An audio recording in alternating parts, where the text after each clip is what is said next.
Hadirin, kalau semua kita benar-benar meresapi status kita sebagai hamba, insya Allah hidup ini mudah, hidup ini nyaman, hidup ini tentram, dan ukhuwah Islamiyah akan terjalan. Hadirin, yang bikin kita sengsara di dunia ini kan karena kita jadi hamba dunia. Yang bikin kita stres, galau, itu kan karena di otak kita tuh dunia. Hamba itu punya sesuatu atau nggak punya sesuatu? Nggak punya sesuatu. Kalau kita bisa memahami konsep ini, itu hidupnya lempeng banget. Saya ingin tanya, apabila di sebuah rumah ada pencurian mobil S-Class hilang, kira-kira yang sedih siapa? Pembantunya atau majikannya? Ada yang pembantunya? Nggak mungkin. Majikannya. Kenapa pembantunya nggak sedih? Karena bukan punya saya, Pak Ustadz. Santai aja. Oh, ini bukan punya saya, kenapa saya harus nangis? Majikannya bingung. Udah kreditan pula, belum lunas. Kalau pembantunya mah santai-santai aja. Tukang kebunnya tuh asik aja tuh. Bapak kok nggak nangis? Kemarin kan S-Classnya baru hilang. Itu bukan punya saya, Pak Ustadz. Kan begitu. Nah, coba kita resapi ini dalam kehidupan sehari-hari. Kenapa ketika handphone kita hilang kita galau? Karena kita merasa itu milik kita, bukan milik Allah. Kenapa ketika motor hilang kita bingungnya setengah mati? Karena kita merasa memiliki. Lupa konsep hamba. Coba kalau kita yakin saya ini hamba, ini punya Allah, kontraknya udah habis, Allah ambil lagi, Allah serahkan sama yang lain, ya udah tenang aja. Itu aja kok repot kan, begitu hadirin. Jadi simpel aja. Hadirin, saya ingin bertanya kepada hadirin sekalian, ketika kita dicaci maki orang, kita marah apa enggak? Kita ditunjuk-tunjuk orang, dibodoh-bodohin orang depan mata kita marah apa enggak?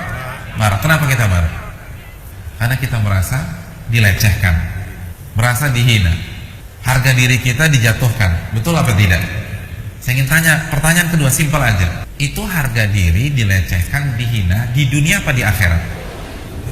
Di dunia. Bukan dunia lagi yang ada di otak kita. Coba kalau orientasi kita akhirat, nggak akan stres. Uang kita 50 juta dibawa kabur orang, galau tidak hati kita? Galau. Kenapa demikian? Ustadz, simpel Ustadz, uang saya hilang. Saya mau tanya sama Bapak, hilangnya di dunia apa di akhirat? Di dunia. Dunia lagi kan di otak kita. Kita difitnah dan digibahi orang, marah? Marah. Kenapa marah? Karena nama baik saya rusak Ustadz. Rusaknya di mana Pak? Di dunia apa di akhirat? Di dunia. Bukan dunia lagi. Itu yang bikin kita stres, itu dunia. Coba kalau orientasi kita jadi hamba Allah, lalu mindset kita akhirat, akankah kita stres? Hadirin yang dirahmati Allah, adakah konsep uang hilang kalau kita pakai kacamata akhirat? Nggak ada. Tidak ada konsep uang hilang. Karena apabila uang kita dibawa kabur orang, dia akan bayar. Kalau tidak di dunia, di akhirat. Dan itu pasti. Dan dia akan bayar dengan pahala. Maka kita tidak akan stres. Karena yang membuat kita stres adalah ketika kita merasa uang kita nggak balik. Ketika kita yakin uang itu akan dikembalikan, bahkan dengan bonus, dengan hal yang lebih baik, yaitu pahala, kita akan santai. Kalau kita mindset kita akhirat, kita difitnah dan digibahi orang, kenapa Anda harus marah? Bukankah orang yang memfitnah dan menggibahi Anda itu akan mentransfer pahalanya pada hari kiamat? Kok dikasih pahala marah? Atau kalau dapat transferan duit senang apa enggak? Setiap hari ada orang yang transfer antum 10 juta, senang? Senang. Nah sekarang kenapa ketika ada orang setiap hari kasih transfer pahala kita marah? Kenapa harus stres? Anda stres karena di otak Anda tuh dunia. Anda takut nih, yang Anda dapatkan semua di dunia tuh hilang. Itu yang Anda takutkan.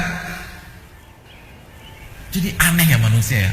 Yang mengecewakan mereka selama itu dunia, tapi masih aja setia sama dunia.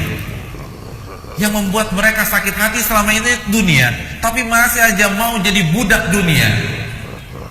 Yang membuat mereka galau selama ini itu dunia, tapi masih aja mau jadi hamba dunia. Manusia, oh manusia, luar biasa. sedangkan Allah yang memberikan mereka semuanya, yang Ar-Rahman dan Ar-Rahim, nggak mau jadi hambanya. Kalau kita ingin bahagia, ini konsepnya hadirin. Jadilah hamba Allah. Ini gelarnya. Makanya ketika Nabi menjelaskan tentang hamba Allah, Nabi katakan tuba lahu, tuba lahu. Beruntung dia dan beruntung dia. Inilah gelar yang harus kita renungkan, yang harus kita camkan. Dan gelar ini masih terbuka di hadapan kita. Belum ada kata terlambat. Amalkanlah seluruh perintah Allah dan jauhilah larangan-larangan Allah, maka kita akan hidup tenang.